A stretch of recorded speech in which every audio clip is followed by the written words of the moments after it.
Dado que ejercitamos una recomendación lacaniana que es la permutación, que tiene consecuencias éticas, mis colegas y amigos Benjamín Dom y Norberto Ferreira me delegan hoy la presentación, el comienzo de esta nueva reunión titulada Desde Buenos Aires, Retorno a Lacan. Según pudimos cotejar, es la sexta vez que nos reunimos en este espacio, en un tiempo en el cual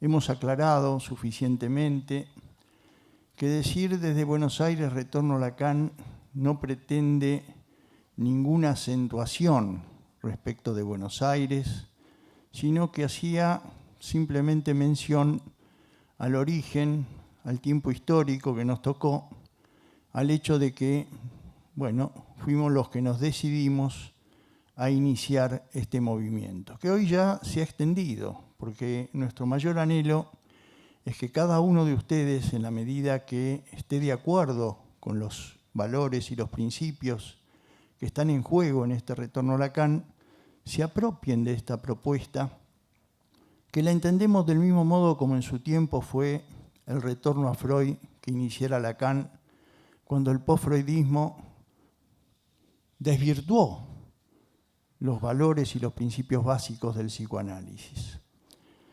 Tanto es así que, por ejemplo, ya hubo menciones al retorno a Lacan en Rosario, en Tucumán.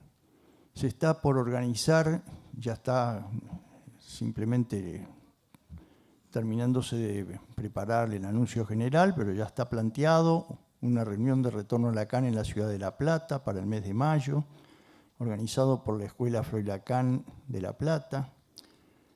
Tenemos colegas de instituciones de acá de Buenos Aires que han creado carteles para trabajar ellos a su manera el retorno a Lacan.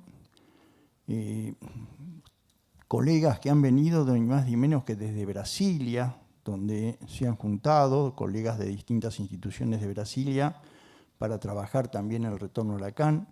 Es decir, que se ha extendido en el panorama del psicoanálisis de nuestro tiempo esto que fue una convocatoria que se inició en Buenos Aires y que, bueno, va haciendo su camino. El título que tenemos hoy es El porvenir del psicoanálisis en el horizonte de nuestro tiempo. Es una manera en acto de decirles que no se trata solo de algo que alguien podría decir, bueno, es una vez más una disputa entre sectores del psicoanálisis por el poder, por ver quién se coloca como el heredero de Lacan. No. Nuestra idea es exponer del mejor modo posible, y a eso invitamos a cada uno de los que hoy van a decir desde este lado su palabra, la relación que hay entre este retorno a Lacan, no dejar caer esa enseñanza que decir retorno a Lacan implica Freud y Lacan, porque Lacan fue el que dijo al final de su vida yo soy freudiano, no sabía lo que decía.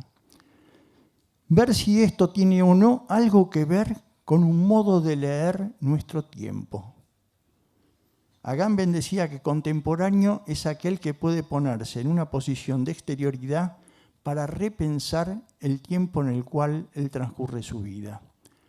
Pues bien, desde el psicoanálisis, desde este psicoanálisis, queremos hacer una mostración en acto de las consecuencias que implica en la lectura de nuestro tiempo.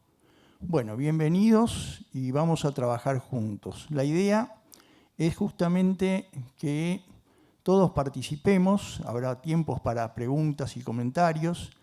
A los expositores les hemos dicho que nos gustaría que además de hacer su exposición, en la medida que ellos puedan, participen a lo largo de toda la jornada también con sus preguntas y comentarios. Bueno, y de este modo damos comienzo. Bueno, buenos días. Quiero agradecer a los analistas convocantes, a Benjamín Dom, Norberto Ferreira y Isidoro Weg, por la posibilidad de estar acá. Es un gusto para mí coordinar a estos analistas prestigiosos, Analía Mekdesian, Ana Lucia Falcao, Alicia Rus y Isidoro Beck. Si el retorno a Freud fue una contundente respuesta de Lacan a un flagrante desviacionismo por parte de los post-freudianos, ¿a qué desviacionismo se dirige el retorno a Lacan? Tal vez aquel que extravía sus fundamentos cuando practica un discurso a la moda que reduce y achata los principios psicoanalíticos. A aquel que, por responder a la época, produce sociología quitando los pies de nuestro campo. Y también a aquel discurso incapaz de unir a nuestro horizonte la subjetividad de la época. Dice Lacan en la publicación Panorama del 74, el psicoanálisis es Freud y hay que volver a Freud. Freud interpretó e interpeló la sexualidad del sujeto. ¿Qué dice nuestro tiempo de la deriva de la sexualidad? Entre otras cosas dice, pide el derecho a lo diverso, hétero tal vez. Pide nuevas nominaciones. Y en cuanto al porvenir del psicoanálisis, este depende de los psicoanalistas.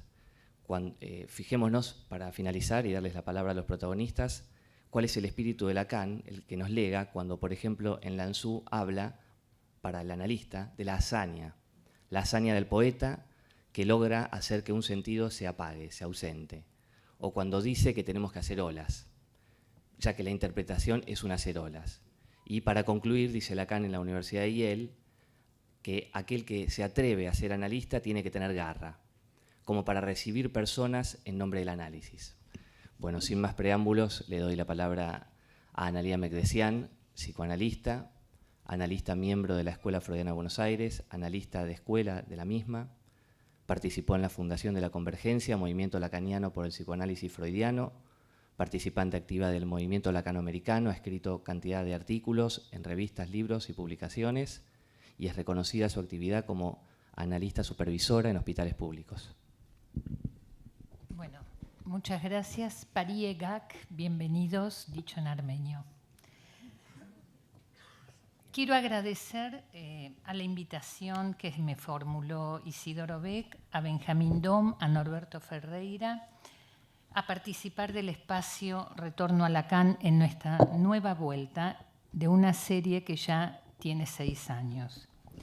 Y en particular, para esta ocasión, la convocatoria que nos reúne, ya que pensar la cuestión del porvenir del psicoanálisis a la luz del horizonte de nuestro tiempo me introduce de inmediato en la perspectiva de la responsabilidad ética del analista, responsabilidad ligada al acto que debe sostener en función de los fundamentos de su práctica, sus eficacias, sus obstáculos en los vaivenes de cada época.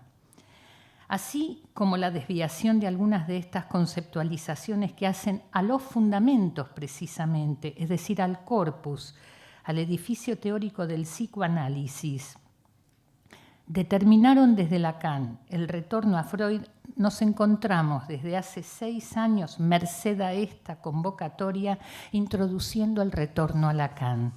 ¿Por qué? ¿A qué debemos la necesidad de este retorno? ¿Cómo leerlo? Va mi propuesta. La convocatoria es una interpretación en acto a lo que se presenta como desviación del espíritu de la letra de los desarrollos de Lacan y sus correspondientes consecuencias clínicas. Sabemos de qué se trata, ya se ha venido hablando de ellos en esta serie. Corte de las llamadas sesiones breves, pero de duración determinada. Corte a la secuencia del discurso, primacía de lo real en la transferencia, presencia silente, silenciosa del analista ante la repetición sostenida en la teoría del acto. Apuntar a la intervención en lo real al cuerpo, haciendo de él única sede de las intervenciones, devaluando por ello la hipótesis del inconsciente y su soporte material en lugar de la palabra como productor de eficacia subjetiva. Ya Lacan dice en la tercera, el cuerpo se introduce en la economía del goce, aclara, de allí he partido, a través de la imagen del cuerpo. En suma, subsumir el deseo, categoría obviamente devaluada, a la primacía del goce y la presencia del objeto. Recordemos de manera sumaria que en los orígenes del psicoanálisis el cuerpo ha ocupado un lugar predominante en la conceptualización del psicoanálisis como sede de acantonamiento de lo no elaborable por la palabra del trauma, dando lugar por ello a la conceptualización de aparato psíquico. Si bien esta concepción de inicio encontrará su límite en la noción de pulsión de muerte y autonomía de repetición, no obstante se obtiene de ello una experiencia de inestimable valor para la formalización teórica y clínica de nuestra experiencia. Este punto de inflexión teórica, el inconsciente freudiano, en su articulación a la falta fundante, engendradora de deseo por un lado, y el ello pulsional, flujo irrefrenable que ancla en el cuerpo, determinan dos eficacias clínicas diferentes. Dicha tensión teórica y clínica, que constituye el límite de la teoría freudiana, solo va a ser zanjada a partir de la enseñanza de Lacan con la formalización de la teoría nodal. Real, simbólico e imaginario, esa topología nodal es el paradigma que inaugura Lacan para definir al sujeto de la estructura. Cuando dice il y a de l'un, hay el uno, el sujeto de la estructura RSI. El campo freudiano, pues, retomando por Lacan, va a apuntar a la verdad del sujeto. ¿De qué verdad se trata? Una verdad ligada a una falta en ser y el inconsciente. Un saber del sujeto estará determinada por la lógica de incompletud. Así, la castración va a estar en serie con la división del sujeto por el objeto A en su doble vertiente, como objeto causa de deseo y plus de goce por el otro. Esta operación resulta de la eficacia del operador estructural, de la función nombres del padre, soporte de la ley simbólica y regulador de los goces.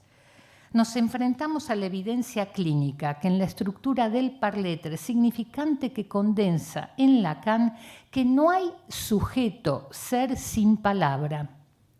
Si bien la dimensión de lo real en su articulación a la verdad del goce, no todo se subsume a la palabra, ni la metáfora ni la retórica del inconsciente, dicho real se sirve del cuerpo para exponer por y a través de él la expresión de un goce que denota su inextinguible insistencia, lo que en la transferencia en la clínica se da a ver y oír, haciendo operar la dimensión pulsional que convoca por esa vía la presencia real del analista como uno de los tiempos de la cura en el movimiento del saber a la verdad. En el marco de estas consideraciones estructurales dichas de manera sumaria, ¿cómo pensamos el lugar del sujeto en la clínica psicoanalítica en el concierto de una época en los que los cambios sociales, culturales, ligados a los cambios en los patrones de comunicación, nos revelan una y otra vez el desenmarcado fantasmático en el que comparece el sujeto en el análisis frente a los diversos desfallecimientos de la ley simbólica? Época en la que conviven con desenfado la banalización de la palabra plena, la pobreza de la metáfora, la carencia de ideales que den cohesión por sobre la vigencia de ciertas ideologías puestas al servicio de encubrir el síntoma de nuestro tiempo de que el sujeto es portador. La demanda social de nuestro tiempo entonces impone un disfrute sin límite. Así se lee en la cartelera al invitar a través de un imperativo categórico a descubrir que no hay límites para disfrutar.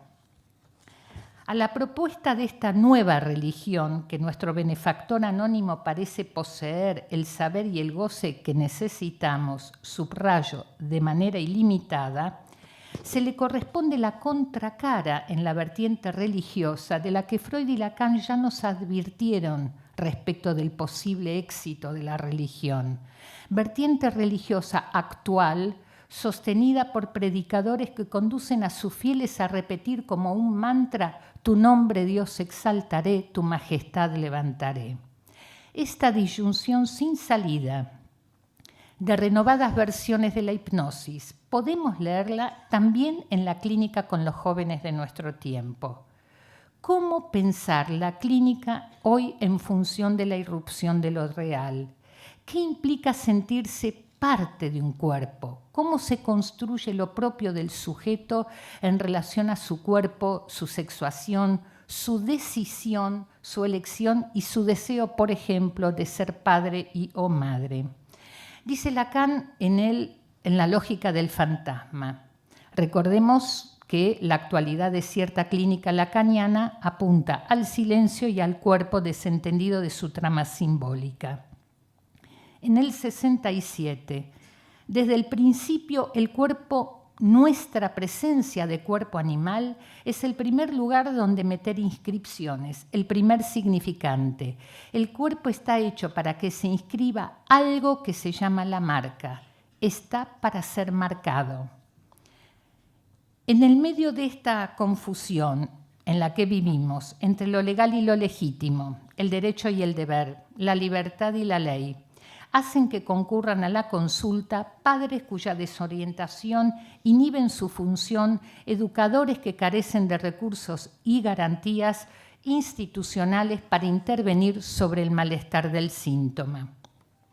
En la travesía de búsqueda de libertad y autonomía propia del devenir adolescente, tanto como la necesidad de habitar un cuerpo propio en el pasaje del autoerotismo a la elección sexual, es decir, sexuar, decirse hombre, decirse mujer, encallan una y otra vez en el acting out, el pasaje al acto y la renegación cuando hallan al sujeto adolescente carente de los elementos subjetivos que inscriban, marquen, legitimen y enmarquen el pasaje de una a otra posición.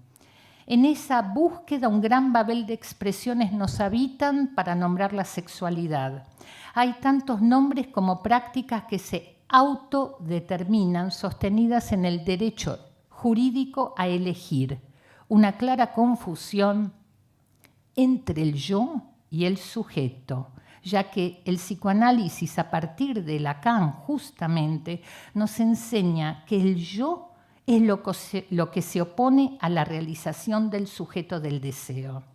En efecto, se trata de una elección, una decisión y sobre todo el precio que ello comporta, la castración, condición indispensable para articular el deseo, el amor y los goces. El borramiento de las diferencias en el discurso, junto a la exaltación de los cuerpos, entrar en éxtasis y consumirlo como condición de goce, hacer previa y volcar, entre otras expresiones, dan cuenta de una renovada versión del malestar en la cultura, tiempo en el que se enmarca nuestra presencia como analistas. Pero la desorientación de los jóvenes y de los padres no debiera desorientarnos a los analistas frente al real que el joven y los analizantes despliegan en el análisis, demandando por ello una presencia que haga sentido a las expresiones que nos muestran, allí donde la irrupción de la demanda pulsional requiere de la presencia y la palabra, frente a lo que no encuentran aún el buen enlace a la palabra que dé marco al goce que irrumpe en el cuerpo. Ese sentido imprescindible como condición en otro tiempo del pas de sens, del paso de sentido en lo real.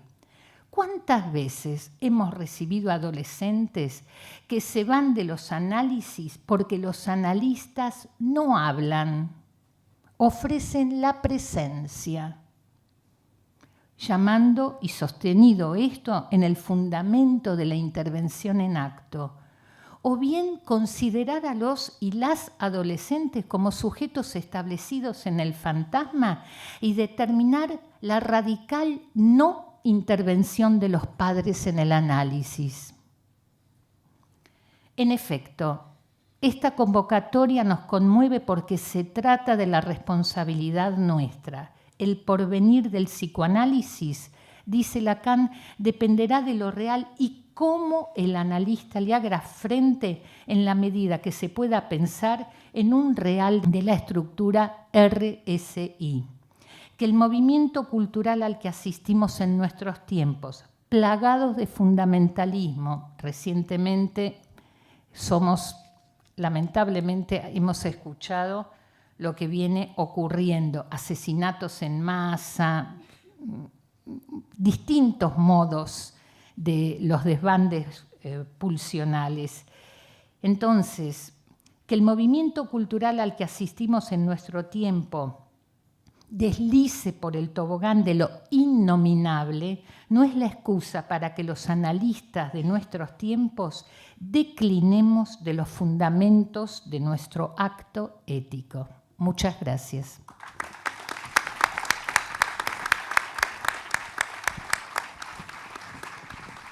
Gracias. Escuchamos ahora a Ana Lúcia Falcao, psicoanalista, reside en Recife, Brasil, miembro de la Intersexao Psicoanalítica do Brasil, participó de la fundación de la Convergencia, movimiento lacaniano por el psicoanálisis freudiano, y activa participante de los lacanoamericanos.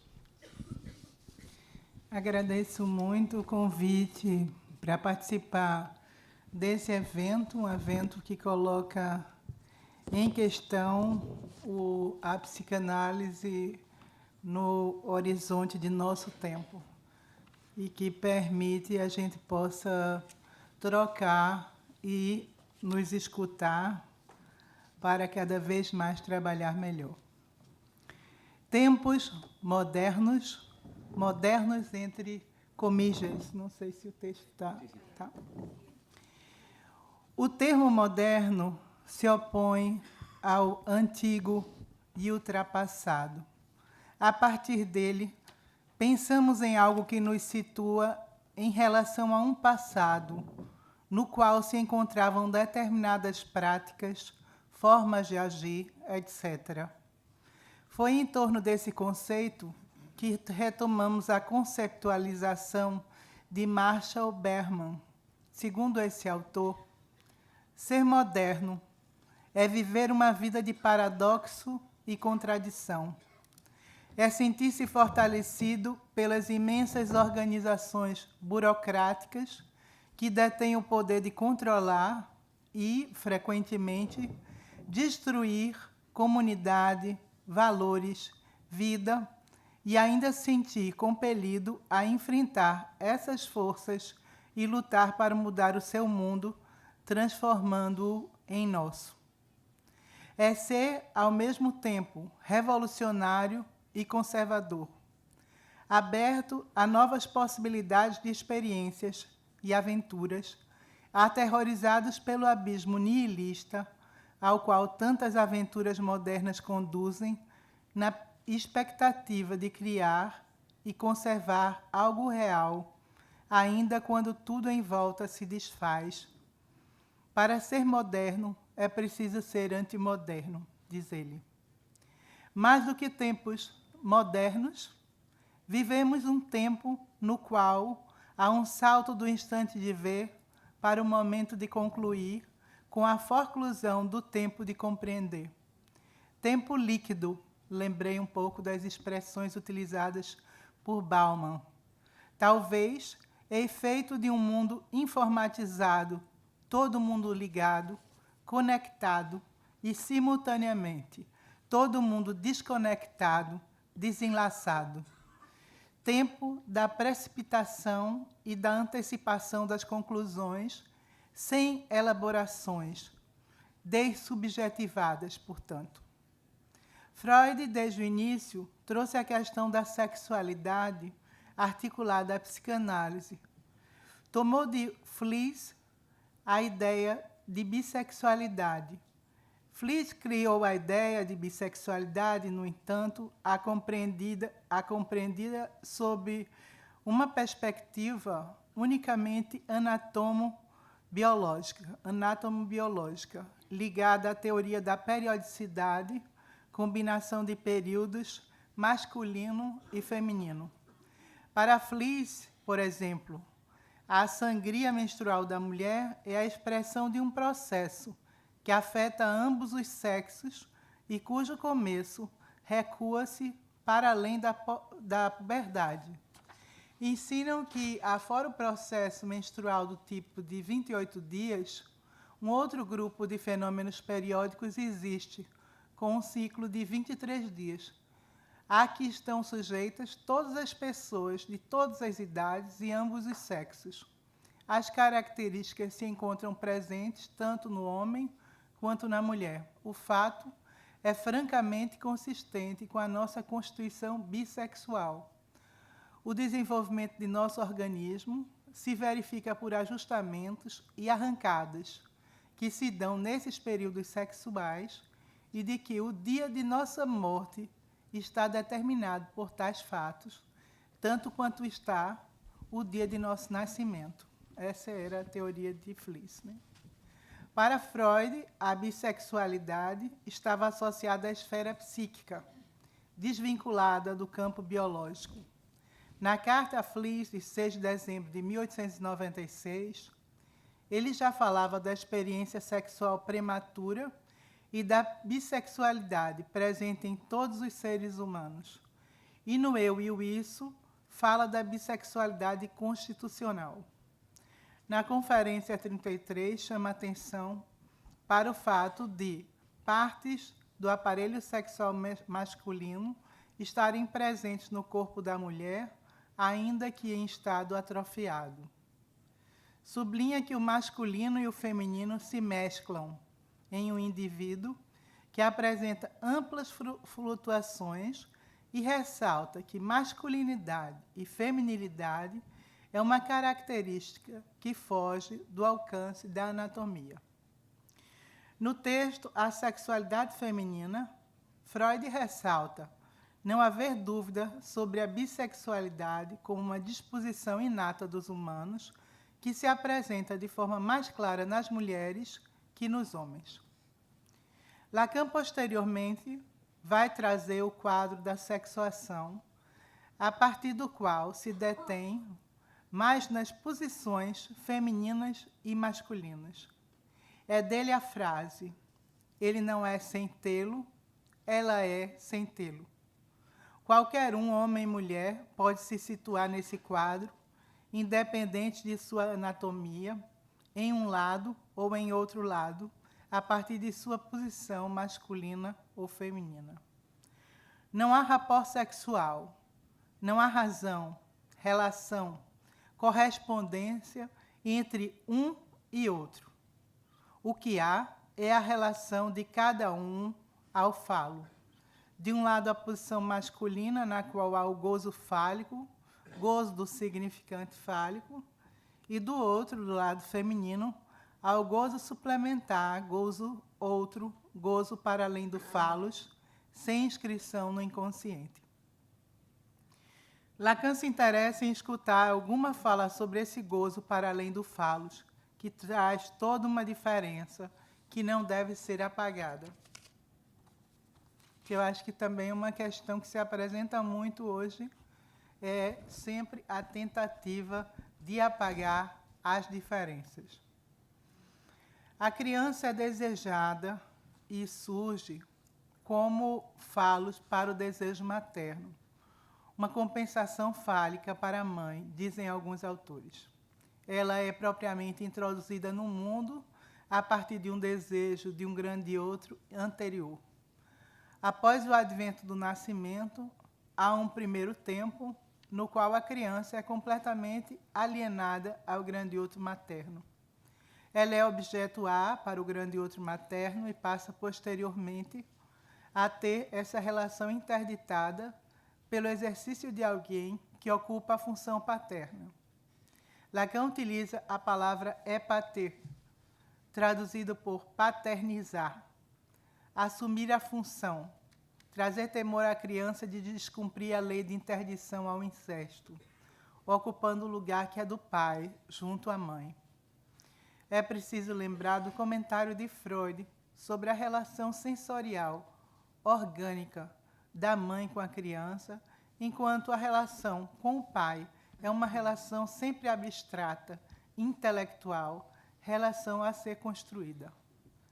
Ainda acerca do pai, Lacan lembra não se tratar do pai da realidade, pai biológico, ou de suas características, do status da relação dele com a mãe, da presença física do pai junto à criança, de saber se ele bota avental para lavar os pratos, se ele é um homem inteligente, um idiota, um intelectual, um frouxo, se divide as tarefas democraticamente com a mãe, ou se é um pai aterrorizador. Não é disso que se trata para o exercício da função paterna, mas também da relação da mãe com a palavra do pai, se ela a outorga ou não. A falta faz da criança sujeito desejante. A criança é falicizada, libidinizada por aqueles que ocupam o lugar do grande outro, e em seguida ela passa a exercer e viver diversos jogos com sua sexualidade, a partir do que seriam, para ela, seus diversos objetos a, olhar, mama, fezes, voz, pênis, etc. Freud falava da criança como um perverso polimorfo e do corpo todo como heterogeneizado, das pulsões parciais de diferentes lugares e regiões do corpo que, independentes uns dos outros, tendem para o fim da satisfação e encontram a satisfação em algo que podemos chamar o prazer do órgão. Diz Freud, as genitálias são os últimos entre estas zonas erógenas. Nem todos esses movimentos tendentes ao prazer são tomados na organização final. Freud lembra as fases pré-genitais, a primeira, a fase oral, a segunda, aquela dos impulsos sádicos e anais, dentes, músculos, esfíncteres. A terceira é a fase fálica, quando o membro do homem toma um sentido destacado para ambos os sexos. Freud coloca o que ele chama de fase genital para depois da puberdade. As crianças são polimorficamente perversas, e nisso Freud lembra que não há nenhum julgamento moral. Elas têm um longo período de exploração e descoberta de seu corpo, das zonas erógenas, seus primeiros prazeres. Trata-se de uma fase de pesquisa que diz respeito à sexualidade infantil. Não há sexualidade genital, adulta. Essas vivências e explorações das potências, dos vazios, dos buracos do corpo, são períodos nos quais ela constrói seus fantasmas, vivenciando diversas identificações. Vive seus desejos ainda em processo de indefinição. É preciso questionar essa tendência de querer levar as experiências de um falacer ainda na infância como uma posição definitiva. Não se trataria, então, de levar as últimas consequências ou de imiscuir as posições da sexualidade adulta em uma criança ao afirmar ela é homossexual, bissexual, heterossexual, travesti, etc. Trata-se da experimentação saudável das diversas abordagens do corpo e do prazer, suas descobertas e identificações a posteriori. Na fase adolescente, adulta, essas experiências poderão adquirir sentido e justificar uma posição. É preciso, então, interrogar as experiências radicais de classificação frente às posições, identificações e vivências das crianças, que hoje implicam em tomada de mudança de nome junto à justiça, tomada de crianças tomando hormônio para mudar uma posição, né? Pelo menos no Brasil, acho que há pais que vão à justiça porque a criança está dizendo eu sou homem, eu sou travesti, né? Então vão à justiça, pedem autorização e aí a criança pode tomar hormônios para haver a transformação. E é isso que eu estou interrogando, né? Porque é difícil dizer que uma criança já sabe o que ela quer, né? O questionamento principal seria acerca de uma certa onda conservadora, portanto, que exclui a existência da sexualidade infantil como um momento livre da criança para viver e fazer suas descobertas sem ser enquadrado nos parâmetros definidores da sexualidade adulta. Bissexualidade, hétero, homo, trans, etc. A descoberta do corpo erógeno das zonas na infância não estaria nesse mesmo tempo inicial, atrelada a uma definição de uma posição sexual, nem a uma escolha de objeto. A interpretação de que uma criança que brinca ou faz jogos com roupas ou com sapatos dos pais é já um exemplo de uma criança homossexual. Isso eu li num livro, acho que Solomon é um autor bem conhecido que fala de um exemplo desse, alguém que tinha perdido uma filha, e aí vem esse filho posterior e começa a dizer que ele é menina. Né? Quer dizer, essa posição talvez estivesse ligada a um luto mal elaborado dessa criança que morreu, e aí essa criança vem reproduzir isso, esse luto mal elaborado. Então, não dá para dizer que aí há uma definição ao ponto de levar uma criança a tomar hormônios e fazer uma mudança de sexo. Bom, mas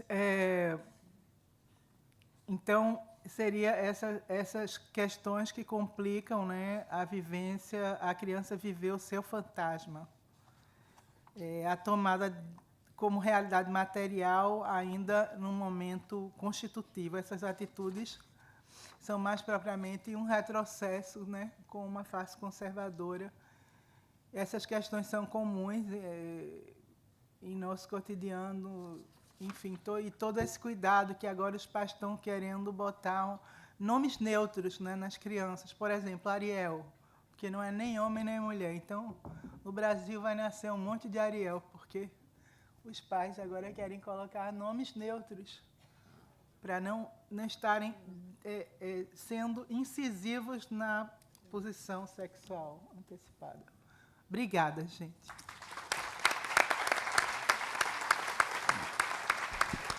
Gracias. Escuchamos ahora a Alicia Rus, psicoanalista, analista miembro de la Escuela Freudiana de la Argentina. Fue nominada analista de la escuela de 2014 a 2017. Inscripta en la Fundación del Campo Lacaniano, activa participante de la Convergencia y del movimiento lacanoamericano. Escuchamos a Alicia. Bueno, buenos días. Para empezar, mi especial agradecimiento a Norberto Ferreira, que fue quien me cursó la invitación, y mi agradecimiento a Benjamín Dom e Isidoro Beg, porque los tres han hecho una apuesta y esto vale mucho. En primer lugar, me resultó interesante la propuesta en este encuentro, pensar el porvenir en el marco de un retorno. Podría pensarse como una contradicción incluso, pero el discurso del psicoanálisis, topología mediante, posibilita cortes, encuentros y correspondencias que rompen con la noción de un antes superado por un futuro de actualidad. Por ende, el porvenir en el marco de un retorno es del todo pertinente. Entiendo que es posible por la operatividad del objeto A, por lo que nunca es lo mismo lo que se lee en lo que se lee. La misma propuesta la podríamos poner entre signos de pregunta. ¿De qué depende el porvenir del discurso del psicoanálisis? O siendo un poco más urticantes, ¿se espera un porvenir del psicoanálisis en los tiempos que corren? ¿Quiénes lo esperan?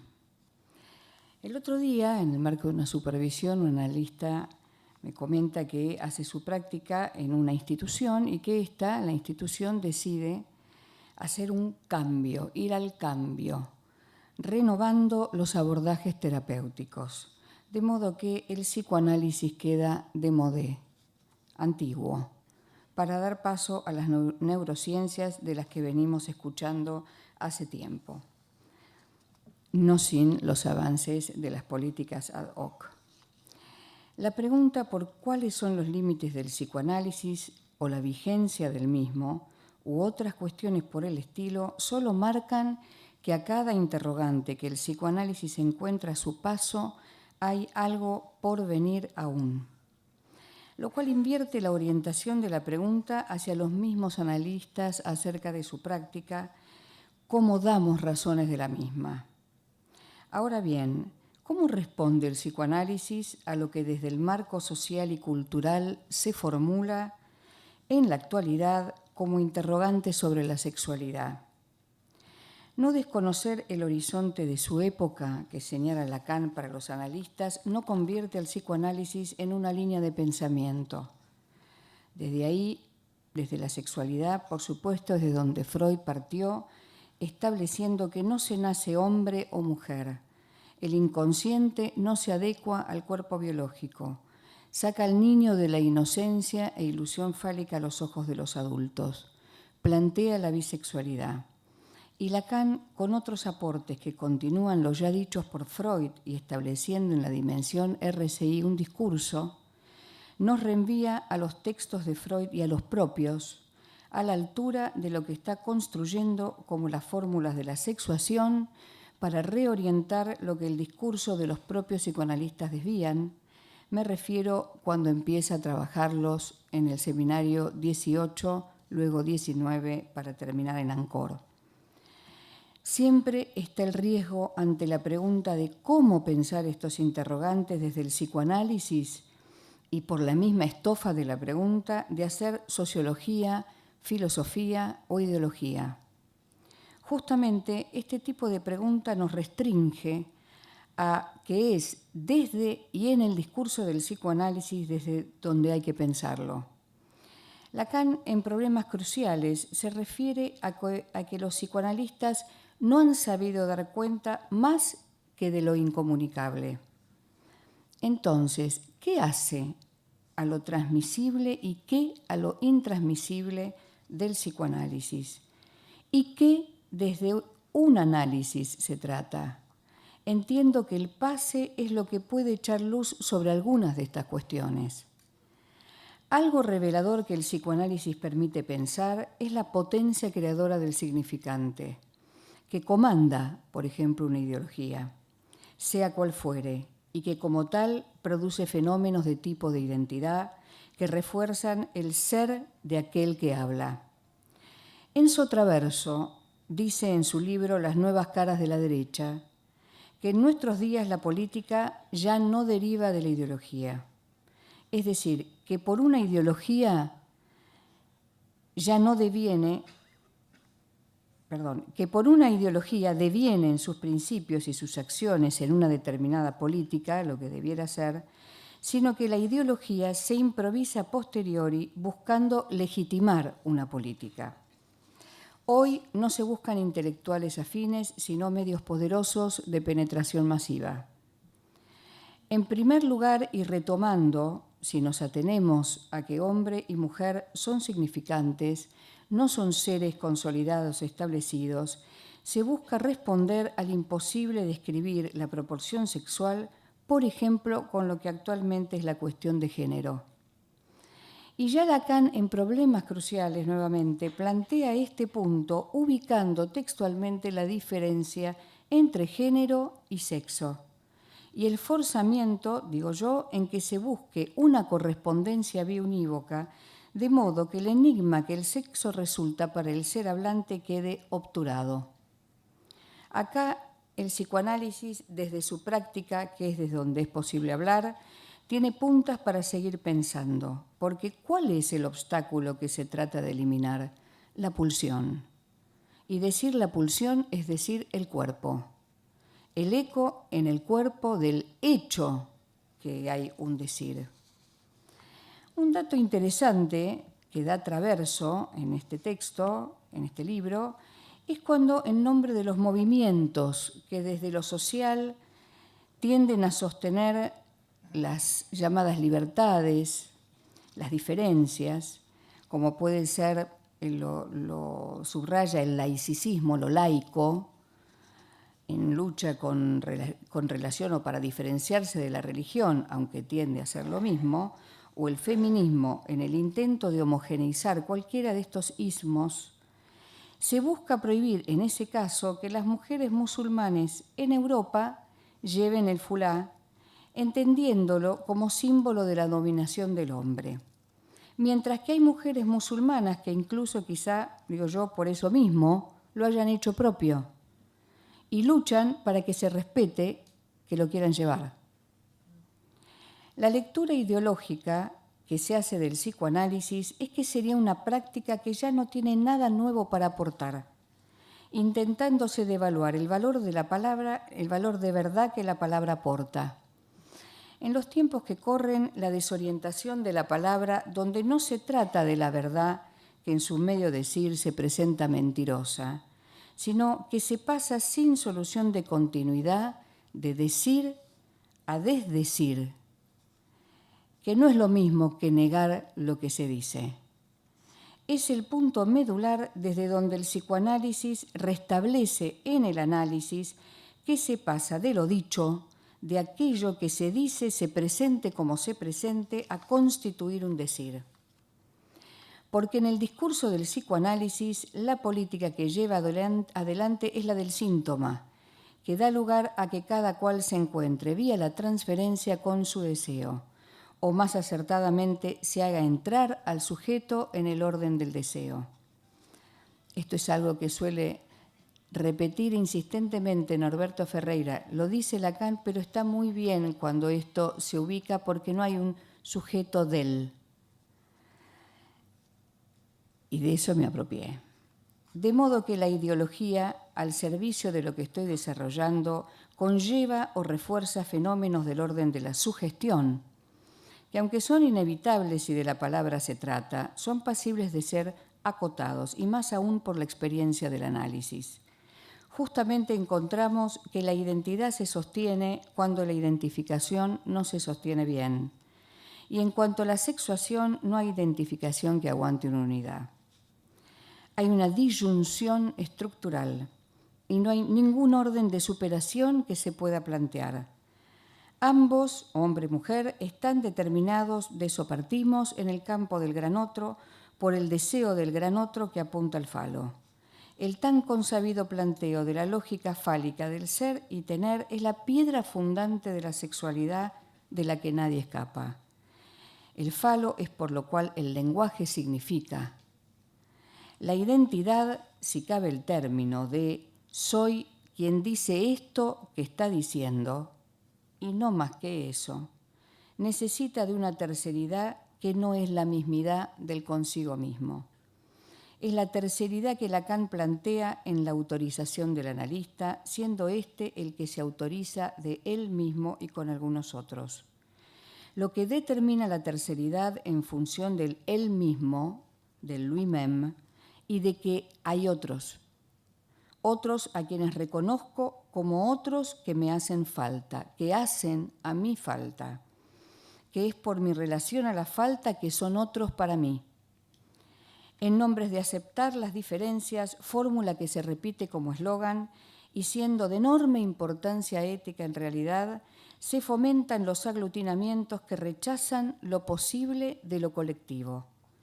Porque decir colectivo o colectivo de no hace que el colectivo con sus diferencias intrínsecas se constituya, sino su práctica y aprecup. El desafío entre los analistas, entiendo, y para no caer en ello, ya que no estamos exentos, partiendo de cuestiones pequeñas y no tanto, es escucharnos.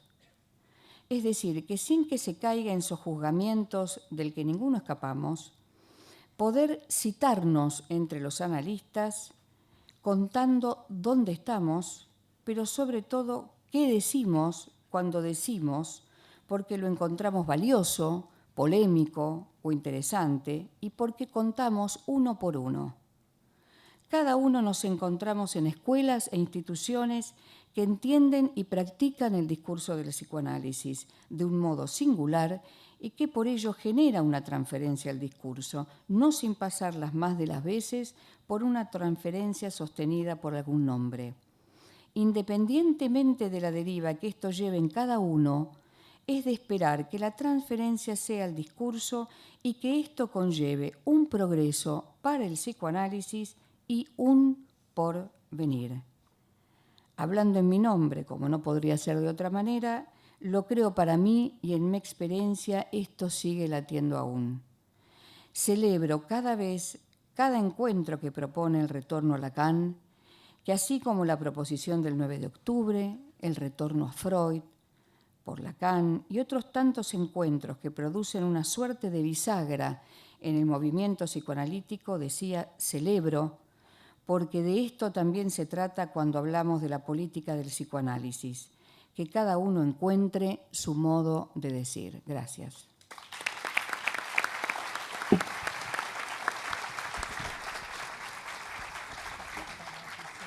Gracias, Alicia. Bueno, damos la palabra a Isidoro Beg, psicoanalista, fundador de la Escuela Freudiana de Buenos Aires, de la que fue presidente en más de una oportunidad, fundador junto a colegas del Lacanoamericano y también fundador junto a colegas de la Convergencia, autor de numerosos libros, artículos y publicaciones, entre otros, Paso a Pase con Lacan, El Prójimo, Las Letras del Análisis, las intervenciones del analista, hace una clínica de lo real, etc. Bueno, escuchamos a Isidoro. Bueno, el título que decidí para esta ocasión es así: Al psicoanálisis, 2 puntos. 3 preguntas desde el horizonte de nuestro tiempo. Como dicen en el folclore, va la primera. Viene desde el movimiento trans. ¿Siguen siendo válidas las reflexiones del psicoanálisis sobre lo sexual? Bien, los colegas que me antecedieron han tomado bastante el acento sobre ese punto de nuestro tiempo. Recordemos otro tiempo. ¿Cómo comienza el psicoanálisis? Ana O, las primeras pacientes histéricas, las que la medicina de ese tiempo solo podían decirle a una diastasia vacia, a una hemianopsia, a la disnea y la tos de Dora: usted no tiene nada. Tendrían que haber sido más humildes, decir, usted no tiene nada que nosotros desde la medicina podemos reconocer y además ayudarla a aliviar. Así le llegaron a Freud. El psicoanálisis entonces es hijo del fracaso médico. Freud, desde el comienzo, hace un pase, como Michel Foucault lo señala en El nacimiento de la clínica, deja de lado ese cuadro memorable de Charcot en la Salpêtrière, donde una histérica muestra ante un auditorio la escena de un ataque grande de gran histeria. Y pasa de la mirada a darle voz a una palabra amordazada. Y descubre que esa palabra amordazada tiene mucho que ver con eso que genéricamente en principio llamamos el sexo. El sexo en forma de las más variadas. El sexo que la sociedad victoriana no puede aceptar. ¿Cómo va a decir un historial freudiano que una joven de 18 años sabe que la amante de su padre le hace felatio porque es impotente, que éste se divierte y se entretiene haciendo cunilingüis? Por supuesto, nuestro maestro Freud lo decía en latín, ¿no? Para suavizar un poco. Pero qué valentía de publicar todo eso. Le significó un precio, por supuesto, excluido de la universidad, de los lugares académicos. El premio que obtuvo fue el premio Goethe, no fue un premio a la investigación científica. Pagó un precio. Bien, estamos invitados, señores, nuevamente a ver si tenemos coraje de ir contra la cultura. El psicoanálisis no solo es contra natura, también es contra cultura. Vamos en contra de los prejuicios que dominan la época. Se trata en este momento de una reflexión sobre qué pasa con la sexualidad de nuestro tiempo. Bien, intentaré decir cómo lo pienso yo, hasta donde puedo hoy, interrogado por lo que sucede, desde el campo que nos concierne, que es el del psicoanálisis. Primero, justamente porque sé que me ubico en una posición de contracultura, quiero aclarar que, como ya lo dijera Freud, la homosexualidad no es una enfermedad, es una manera en que el ser humano tiene de transitar el encuentro con su sexualidad. Lacan lo retomó, y esto que ahora se llama teoría de género, de la cual las colegas que me antecedieron hablaron extensamente, para nosotros no es ninguna novedad, estamos totalmente de acuerdo en que hombre-mujer no se define por una decisión de Dios, la Biblia dice que los hizo hombre y mujer, no se define solamente por el genoma, tiene que ver con la relación con el otro. Bien, entonces hago una tripartición que es la que voy a proponer. Hasta ahora, y mientras no se modifique el genoma, cosa que puede llegar a ocurrir, hace poco salió que un investigador chino había modificado un gen de un chiquito para prevenirle cierta enfermedad. Hasta ahora, el Homo sapiens, así se nos nombra en la escala de los vivientes, se divide desde su nacimiento en varón y mujer, macho y hembra. Es así.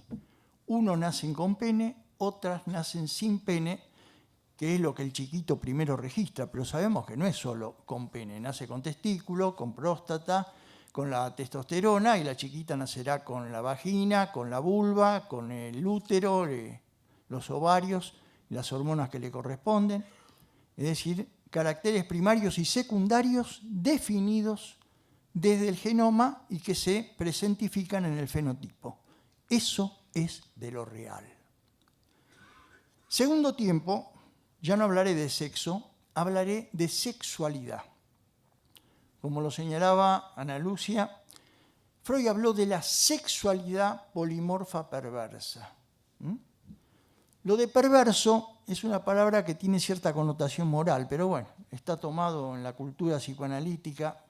Perverso quiere decir que sigue primando la idea de que la sexualidad tendría que dirigirse, para no ser perversa, es decir, no ser desviada de su fin, hacia la reproducción. Bueno, sabemos que los chicos no se hacen pensando en voy a tener un hijo, de ese modo no hay erección posible. Eso será la consecuencia. Bien, sexualidad polimorfa perversa quiere decir para nosotros que Freud descubrió muy tempranamente que se puede gozar, voy a decirlo con los términos delicados del Herr Professor, haciendo felatio, es decir, un goce que mezcla lo oral con el órgano del sexo masculino, o cunilinguis, en el cual goza no solo el clítoris, también quien lo ejercita. No lo hace solo para cumplir un mandado, bueno, algunos sí, pero forma parte del juego. El beso mismo, ¿no es cierto? Que muchas veces hice el chiste que si lo hacemos en una descripción tipo paper de Harvard, sería dos labios que se acercan para intercambiar bacterias. Sabemos que no. Ninguno de los presentes renunciaría a dar y recibir un beso de la persona que ama. Bien, hablamos entonces de una sexualidad que ya no se reduce a pene introducido en vagina para tener niños, como dijo Dios, multiplicados, sino sexualidad oral, sexualidad anal, eso que a los pobres pequeños burgueses que creemos que si el gobernante rico no va a robar, el psicoanálisis lo desmiente desde el vamos. Quiero decir, la avaricia sigue hasta el extremo porque nunca terminará de cubrir la falta.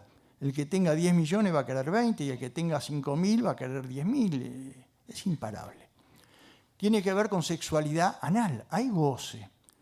Freud hablará de voyeurismo, exhibicionismo, es decir, el goce escópico, el goce de la mirada. Lacan introduce el de la voz que precisamente Freud rescató para darle lugar a esa palabra amordazada. Una voz que puede ser aterrorizante o puede ser la canción dulce de la canción de cuna de una madre. Y yo agrego, permítame que lo haga, y hoy voy a presentarlo acá en público ante ustedes, me animo, lo que ya muchas veces mencioné de la esquicia del tacto y el toque. Sin eso, para mi entender, sadismo y masoquismo son incomprensibles. Un toque como objeto, como el objeto voz, que va desde la forma sublimada de darnos la mano cuando el paciente entra al consultorio, un beso en la mejilla, una caricia, pero puede ser luego el pellizco, el rasguño, el corte, la tortura. El símbolo clásico del sadismo y masoquismo es el que muestra la Venus de las pieles, cuando el protagonista le pide a Wanda que compre el látigo. ese látigo que también simboliza analógicamente el falo, porque es el falo como órgano del goce, como significante del goce, el que confiere valor de goce a todos los otros objetos llamados pulsionales. Y ahí la sexualidad es polimorfa. Tiene todas las variantes que Google nos quiere presentar ahora con 30 o 40 nombres distintos. ¿No es ninguna novedad? Pues bien, hay quienes transitan su encuentro con el sexo distribuyendo sus goces en ese abanico de los distintos objetos. Es una forma de enfrentar la sexualidad, y no digo que no, pero hay una tercera que la llamamos con Lacan sexuación. Sexo real, sexualidad polimorfa que se presenta con infinitas cubiertas imaginarias, todas las que ustedes quieran inventar. Fíjense, lean 120 noches de Sodoma ahí de Sade y tienen todas las que se les ocurra, supera la lista de Google.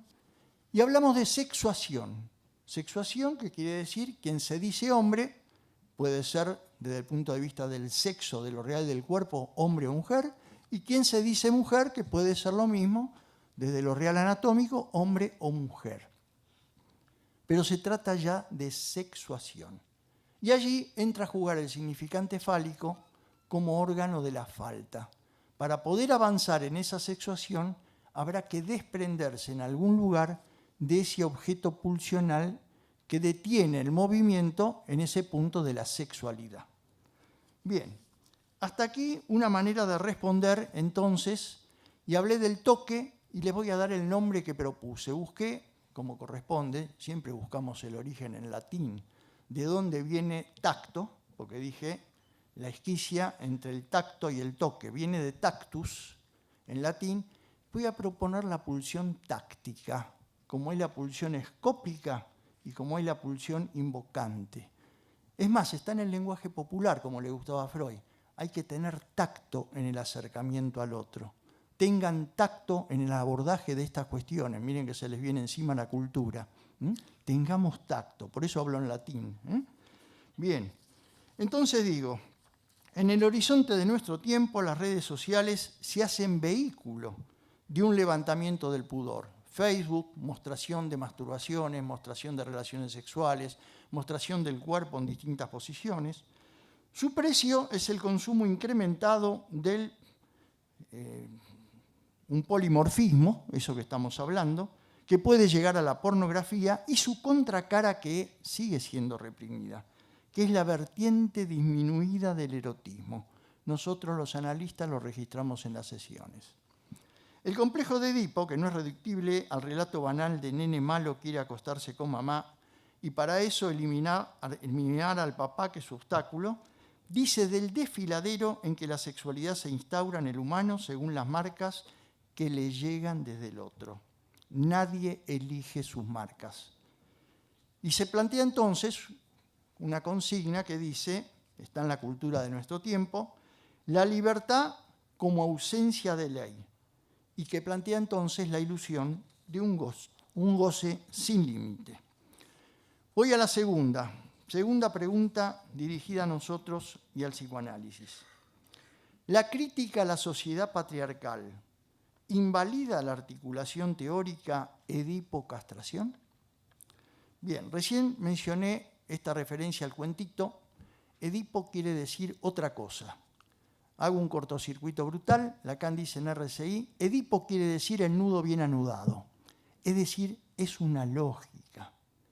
Edipo quiere decir que el ser humano no constituye la identificación a los emblemas de su sexo sin pasar por el desfiladero que implica la relación al otro. Un otro que tiene dos tiempos, el sostén erótico, el sostén de eso que llamamos función materna.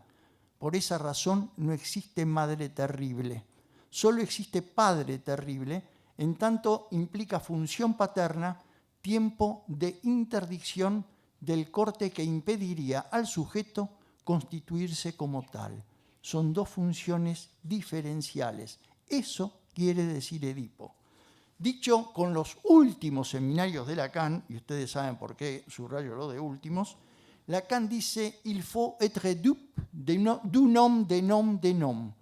¿Qué carajo quiere decir Lacan cuando dice estas cosas? Da gana de putearlo, ¿no es cierto?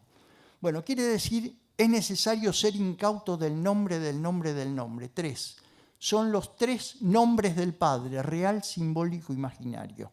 Es el horizonte que nosotros los psicoanalistas reconocemos, en tanto deudores de la enseñanza Lacan, el límite de nuestro tiempo hasta ahora.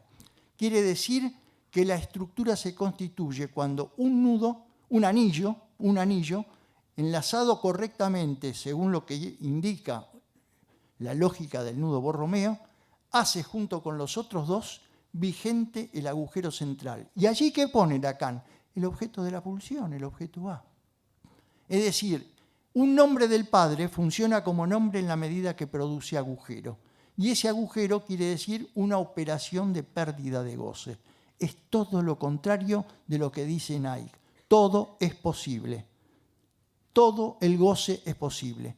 Una filósofa muy simpática e inteligente, en una entrevista por televisión que tuve oportunidad de ver hace más de un año, le pregunta al periodista, ¿usted cómo se llama? Dígame como quiera, Juana o Ricardo. ¿Cómo Juana o Ricardo? Claro, porque si tengo un nombre, eso ya me limita. Claro, eso ya le limita el goce, no es todo el goce.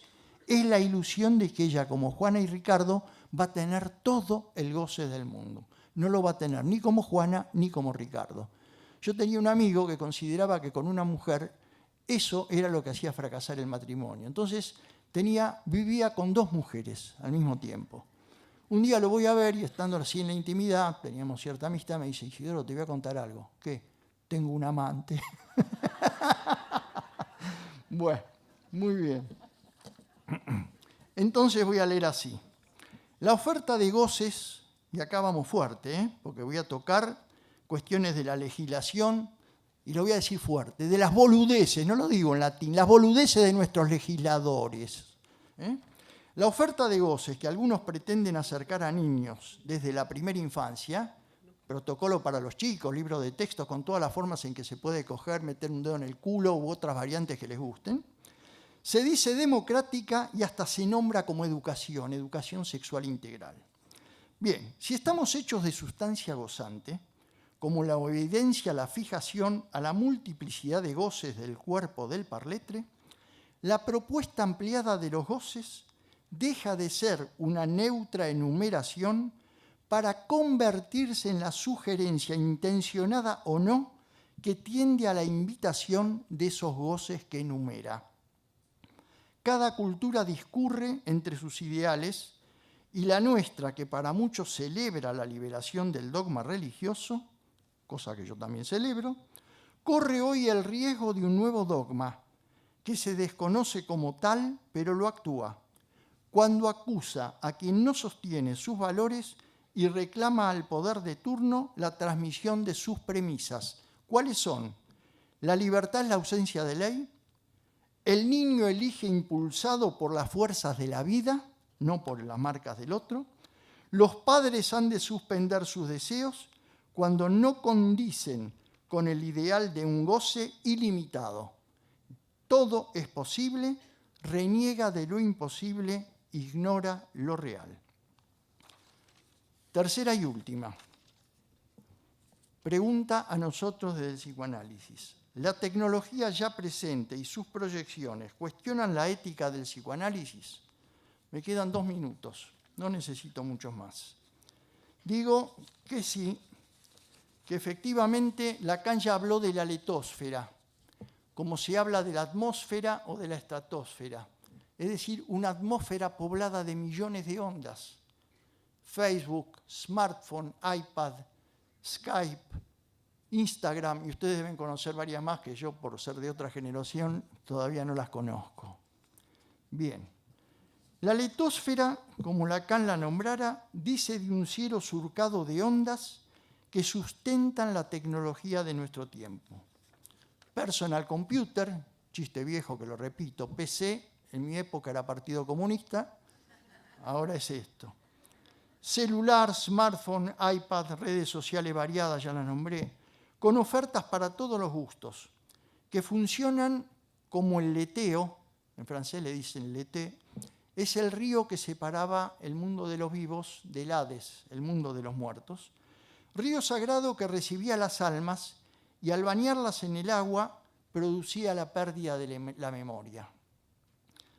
Estos productos de nuestro tiempo, digo que distancian al sujeto de la palabra que lo interroga y lo alejan de la respuesta que podría orientarlo en el devenir de la vida.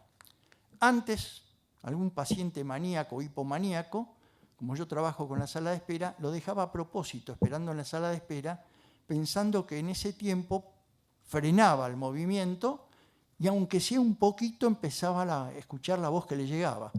Se me acabó. Cuando abro la puerta los veo con el celular. No se dieron ni un segundo. Bien.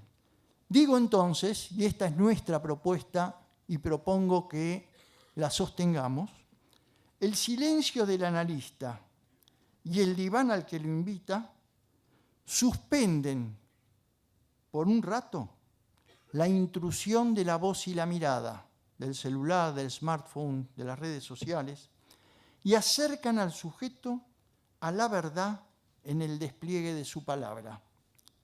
Y entonces concluyo, pregunto, ¿no es esa la tarea a la que nuestro tiempo nos convoca? Gracias.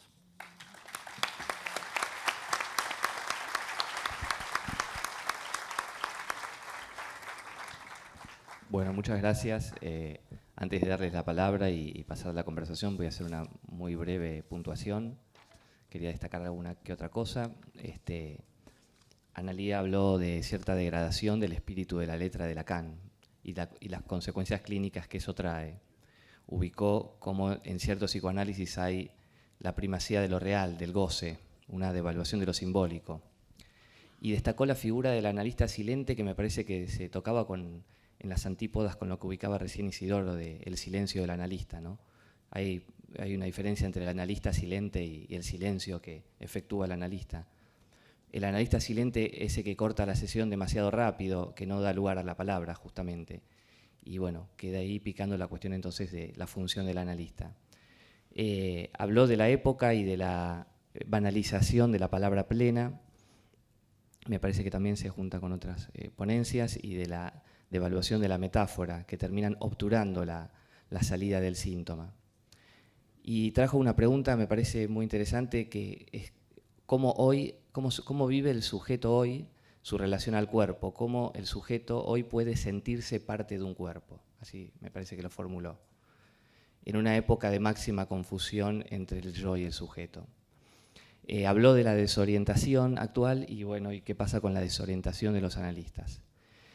Ana Lucia, a su vez, habló de un tiempo en el que nos encontramos de anticipación de las conclusiones. Estamos en un tiempo de la anticipación de las conclusiones.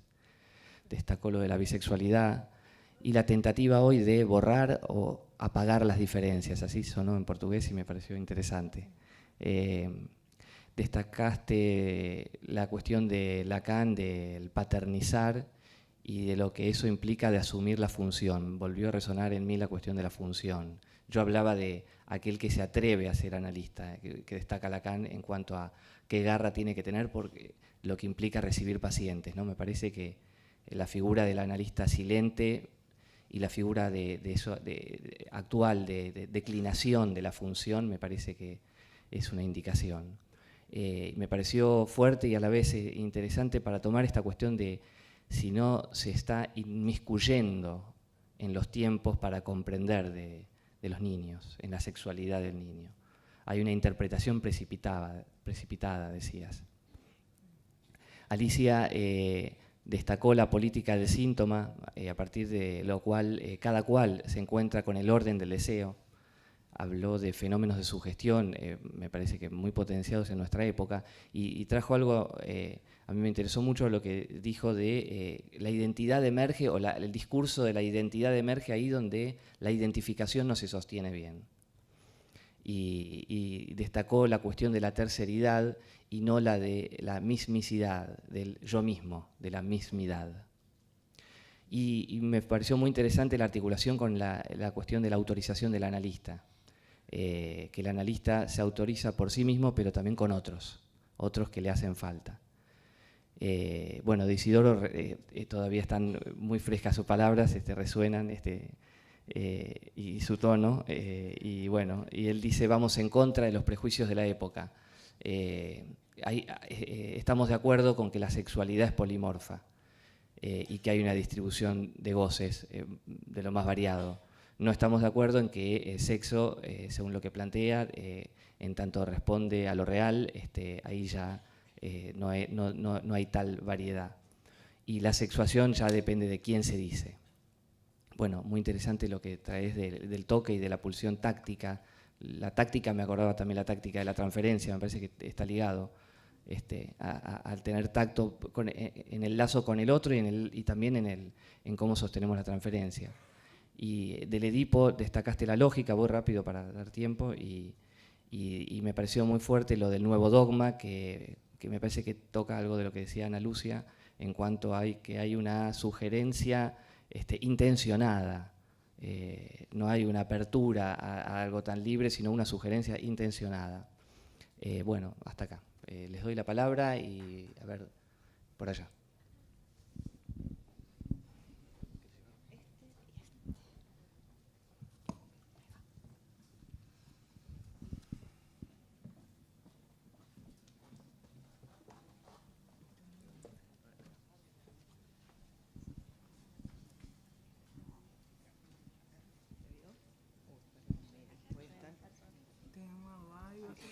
Que está anotando. A ver.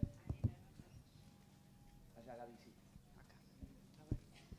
Después Diana. ¿Cómo va? Primero estaba Liliana ahí. Gracias. A ver, espera, parece Primero Liliana. Gracias. Bueno, Lili Donsis. Les agradezco la propuesta de un nuevo retorno a Lacan y agradezco enormemente la mesa, fue muy interesante lo que escuché. Voy a retomar, para ser breve, solo dos cuestiones. La primera, el título del texto de Ana Lucia, Tiempos modernos, que lo agradezco y que agradezco el epígrafe que pusiste respecto de estos tiempos modernos que nos afectan en nuestra práctica psicoanalítica.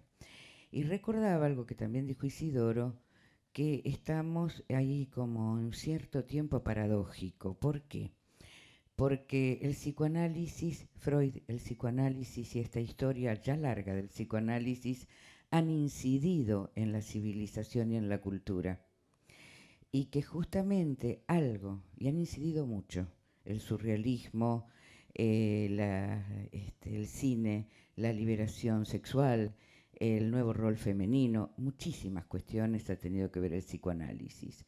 Ahora bien, el psicoanálisis incidió en la cultura y estamos en este tiempo moderno del que hablaba Ana Lucia, en donde a veces parece que es la cultura, los tiempos actuales, los que inciden de un modo intrusivo y no del todo elaborado en nuestra práctica. Creo que esta mesa trató de ir por ahí. Entonces ahora vienen dos preguntas muy puntuales. Una, Isidoro, que es, me gustaría muchísimo si podés ampliar un poquito, aunque sea, lo de la pulsión táctil. Lo del tacto por ahí lo entiendo mejor, sobre todo el tacto que tiene que ver con la amorosidad, con la fraternidad, con aquello que tiene que ver con la relación al otro también. Pero lo de la pulsión del tacto, esto es una novedad importante. Y lo otro que quiero destacar y resaltar es el texto de Alicia.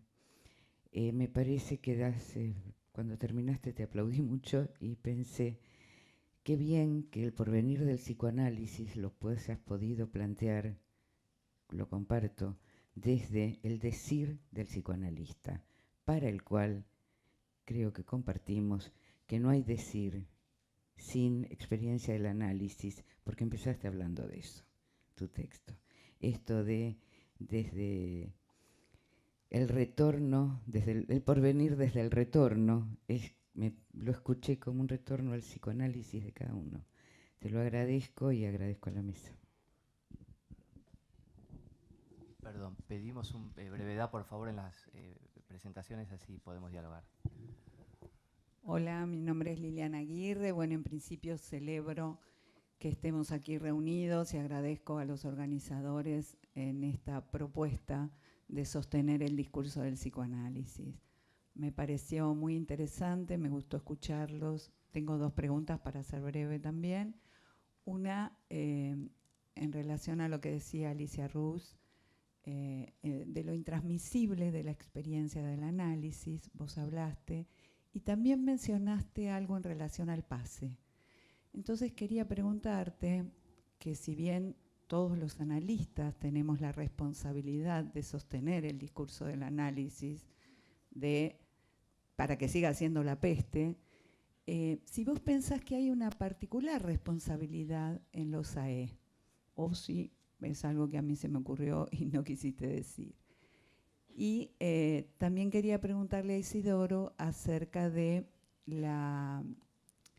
vos decías, Isidoro, un replanteo, una reinterrogación acerca de las posiciones sexuadas de nuestra época. Si pensás que esto también vale para interrogar las distintas modalidades de goce, o si los goces siguen sosteniéndose y cómo sería entonces el goce en relación al tacto, ¿no? Si es una nueva modalidad o es un nombre que habría que ponerle. Gracias.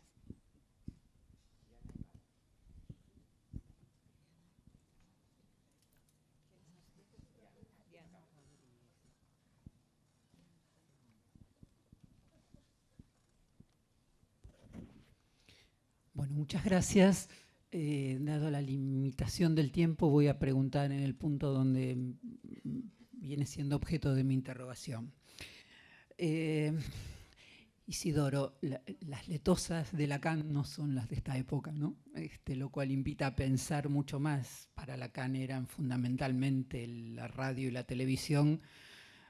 Hoy en día que la gente circula en pareja con su calculadora de mano,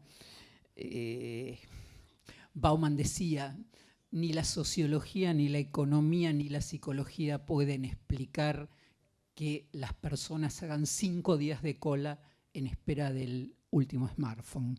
Solo las herramientas del psicoanálisis, decía él, nos permitirían pensar cómo un objeto de mercado adquiere tal valor libidinal. Te pregunto, vengo pensando si ese paciente que estaba en la sala de espera y vos le deseabas silencio, no se defiende, sobre todo si es maníaco de la voz. No se defiende de la manera que hay una cita que les recomiendo de Pascal Guignard que dice: cubrimos con velos una desnudez sonora infantil, profundamente herida. Con esos velos que son lo que suena, lo que canta y lo que habla, nos defendemos de ese silencio que suele estar ocupado por el superyo. Ni que hablar para la manía, ¿no?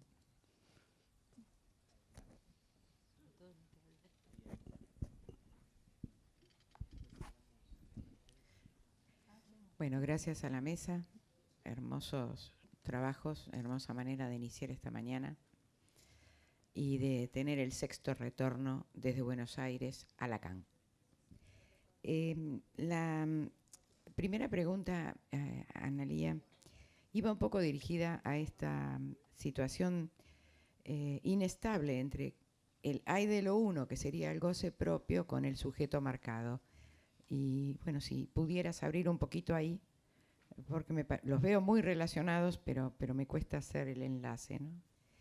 En cuanto a Ana Lucia, vos sabés que en la traducción que trajiste dice goce del otro en lugar de goce otro, como goce suplementario o goce de la mujer. Goce femenino, perdón, no es de la mujer. Y luego te escuchaba decir que la madre algo así como autoriza, posiblemente por ahí es la lengua que no entendí bien, ¿no? Entiendo que la madre acredita al padre en la medida en que acepta ser la causa, el objeto causa de su deseo. Bueno, ¿qué pensaba sobre eso? Alicia, vos sabés que cuando Yo estuve trabajando, bueno, de hecho, hoy traje algo, la cuestión de la identidad sexual de la que habla Freud cuando hace las presentaciones de enfermo. Y bueno, en realidad se refiere a la declaración de sexo. En ese sentido, ¿vos pensás que en la declaración de sexo no habría identidad? Creo que sí. Bueno, ok. La última, Isidoro. Me encantó lo de la pulsión táctica, pero ¿la ves como una pulsión parcial, es decir, alrededor de un objeto, o como las pulsiones freudianas, tales cuales es la de sexo o la de apoderamiento? Gracias.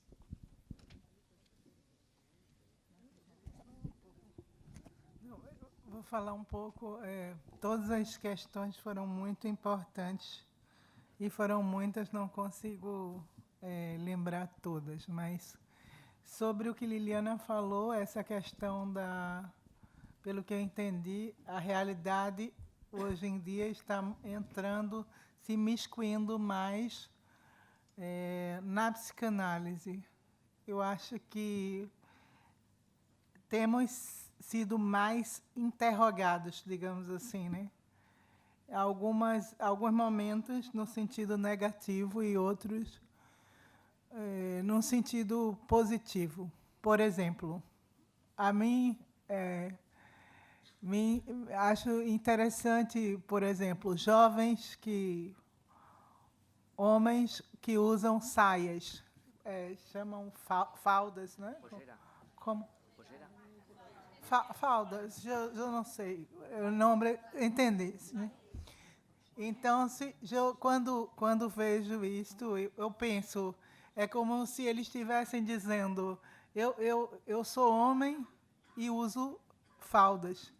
Não é a falda que me faz uma mulher, né? Eu posso continuar sendo homem e utilizar isso, quer dizer, não é a minha posição independe desse vestuário, né? Então, acho que os jovens também trazem muito boas interrogações a partir da realidade e a gente da psicanálise tem que realmente também escutá-los e nos interrogar. Eu me lembro até da última palestra, acho que da última fala de Pommier, lá em Tucumã, né, que ele falou um pouco disso, né, o quanto a gente tem que estar também de ouvidos abertos, não se fechar, né, para essas novidades que trazem.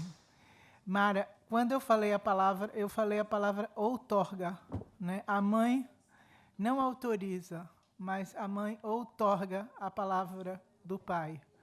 Eu não sei eu acho que outorga é diferente de autoriza, é como se ela desse, não sei, um acento, não sei se outorga a palavra do pai, não a mãe autoriza, mas é diferente. Então, foi isso que eu pensei. Obrigada por todas as questões para a gente pensar. Vou passar a palavra aqui.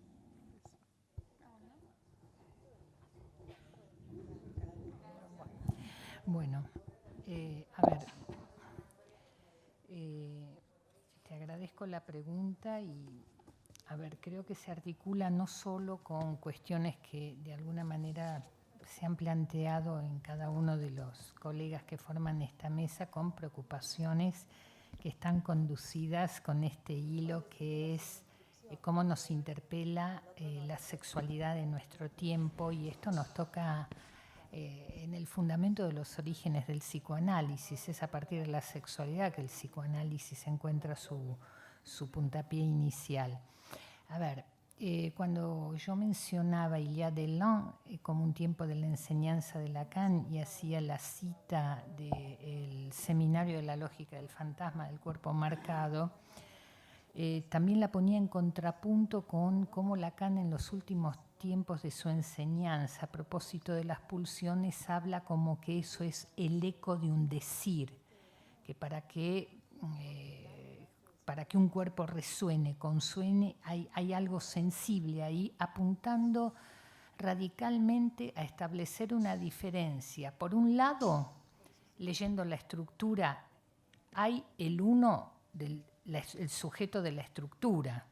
Y el sujeto de la estructura es RSI. Si lo planteamos desde esta perspectiva, no es solo el cuerpo habla, es el cuerpo habla en la medida que el analista allí se posicione para leer y tornar eso en un discurso, no intervenir solo sobre el cuerpo, desestimando los otros registros. Y cuando hablo de los otros registros, si tenemos presente el nudo de la tercera, no solo las intervenciones tocarían cada uno de los goces, más allá de que hay prevalencia en distintos tiempos de la cura, por algo los discursos vienen a decir que el analista no solo ocupa el lugar de Zaplan, sino que también interviene por la presencia en lo real. Pero la noción de estructura nos lleva a ubicarnos, es que eso no privilegia una sola modalidad de intervención. Las presentaciones de crisis de angustia, desenlaces estructurales y los adolescentes y niños privilegiadamente traen en la escena analítica un precipitado de intervención que si uno lo deja silente, se van por la ventana. Es decir, o ya fuiste, como lo dicen los adolescentes, o hay un replicamiento de lo que son los pasajes al actos. Allí reclaman una intervención de sentido, pues el desanudamiento que produce el flujo pulsional, en el primer lugar que impacta es en el registro imaginario, y esa inadecuación de no verse en forma no se lo puede dejar silencioso. Bueno.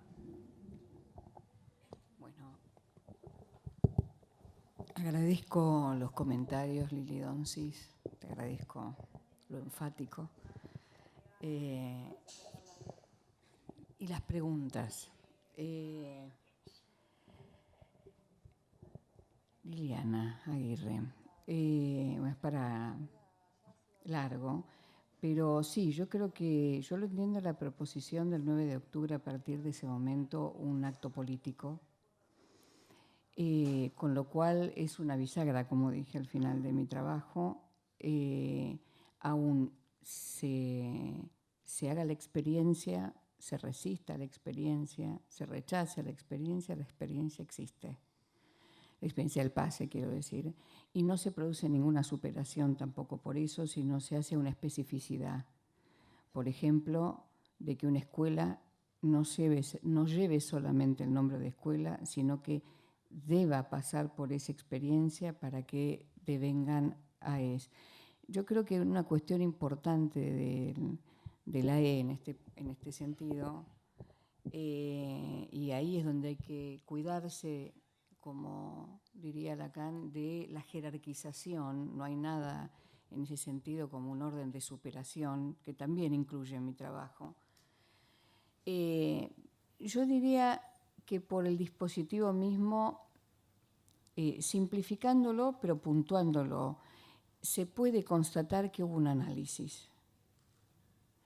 Ahora, por supuesto que lo entendemos, por ejemplo, para algunas escuelas se constata el final del análisis. En otras escuelas, como en la mía, se constata del deseo del analista, haya o no habido final de análisis en el momento de la experiencia del pase, pero de lo que sí creo que podemos acordar, y por el testimonio de los pasadores, digamos, por lo que se puede transmitir, del análisis, por lo que es intransmisible, por lo que hace a lo incurable, en fin, son distintas puntas, hay que dar cuenta de eso, y más formalmente va a decir Lacan, es quien se tiene que ocupar de los problemas cruciales del psicoanálisis. Pero no son los únicos los AE que se deben ocupar de eso, es todos y cada uno. Es desde una experiencia diferente, que es como la pienso, le dije anteriormente. Mara, bueno, te contesté muy rápido con la cara respecto a la declaración de sexo. Sí, yo creo que sí tiene que ver con constituir identidad. No es que es malo o bueno, ¿no es cierto? Es una posición diferente, que uno diría, ¿por qué es necesario tanto en esta época? Creo que un poco lo que veníamos trabajando en la mesa, ¿no? Pero por vía de la religión, que está con todo el auge, y por vía de lo que se propone como lo no religioso y se comporta como lo religioso, digamos, llaman a que se responda desde el ser, digamos, ¿no? Bueno, en principio es eso lo que puedo decir. Bueno, hubo varias preguntas sobre esta cuestión que planteé de la pulsión basada en la esquicia del toque y el tacto, ¿no? Creo que podemos reconocer que si nos acaricia o acariciamos a alguien que deseamos, a alguien que amamos, eso nuestro cuerpo lo registra y bajo el modo que podemos llamar de goce. Esto me lleva a plantear entonces que como las demás pulsiones es también una pulsión parcial y que lo podemos explicitar con las fórmulas como Lacan hace, por ejemplo, con la pulsión oral, ¿no? Comer, comerse, hacerse comer, o con la mirada, mirar, mirarse, hacerse mirar, o con la voz, escuchar, escucharse, hacerse escuchar. Podemos decir tocar, tocarse, hacerse tocar. Bueno, este es el modo en que pienso esta pulsión, no hago más que ponerle nombre. Hubo otros analistas en la historia del psicoanálisis que alguna vez se lo subrayaron, pero ha quedado como un poco de lado y me parece importante, por lo menos para mí, importante para entenderlo. Quizás sirva también para entender, por ejemplo, esa combinación en donde se juega lo fálico, pero con esta dimensión del toque en el extremo, como formas de la tortura, por ejemplo, en todo lo que llamamos la violencia, ¿no? La violación llevada al extremo. Las violencias y las violaciones. Bueno, las tres preguntas apuntaban a la misma cuestión, la de Mara, la de Liliana Aguirre, la de Liliana Donsis. Bueno, las contesto de este modo. Respecto del otro que señalaba Diana Rodríguez, respecto de este gran autor que es Zygmunt Bauman, un pensador de los tiempos que vivimos, ¿qué puede ser, qué significa que haya miles de personas haciendo cola porque se viene el nuevo iPhone? Bueno, acá volvemos a la cuestión del celular. Hace más de 10 años, celular era un elemento de ostentación, como el Rolex. Hoy es impensable que haya uno solo de los presentes que no tenga un celular. Es probable que se use de distinto modo. Yo, por ejemplo, lo uso apagado. Pero tenerlo tengo. A veces me preguntan, ¿y para qué lo tenés? Cuando quiero llamar, llamo. Por supuesto que recibo quejas de todo mi ámbito familiar cercano, pero yo les digo, sí, soy peronista, voy de casa al trabajo y del trabajo a casa. Siempre me pueden encontrar, no hay mucha diferencia. Bueno, pero ¿qué significa esa cola por el smartphone? No podemos reducirla efectivamente a una cuestión de marketing. Eso está, pero no es suficiente. Tiene que ver con que apunta muy bien a lo que es la esencia de lo que somos. No es casual que Lacan nos llamó parletre. Por efecto del parle, la palabra etre le falta una E, ¿se dan cuenta? Y por efecto del etre, a la palabra parle le falta una E. Es una condensación que nos muestra la falta de los dos lados. Una falta en lo real y una falta en lo simbólico. Estamos constituidos con una estructura que pone en acto inevitablemente la carencia. Entonces, tengamos presente que la demanda del otro hace existir. Muchas veces hablamos de la liberación de la demanda para encontrar el deseo, está muy bien, pero sin la demanda no podemos existir. La demanda del otro nos hace existir. Todos precisamos que alguien nos ame, que alguien nos quiera para algo. ¿Y qué nos dice la gente que se despierta y aprieta el celular? ¿Algún mensaje en Facebook, algo en Instagram que me llegue? Alguien que me reclame en la vida. Toca a la esencia del ser, no es cualquier cosa. Por eso no lo pueden largar. Y hay gente que uno se encuentra con un amigo por ahí que hace tiempo que no se ve y a los 3 minutos está con el celular. Claro, yo no le puedo colmar a este amigo su existencia. Bueno, él intenta compensarla con el celular. Tampoco lo va a lograr. Pero como es infinita la carencia, va a seguir. No es fácil hoy intervenir para decirle a nuestros analizantes que apaguen el celular. A veces pienso si no tendría que hacer como en el cine, antes de entrar a sesión apague el celular. Pero bueno, decidí hacer como hacía Freud, dejar que se juegue el síntoma.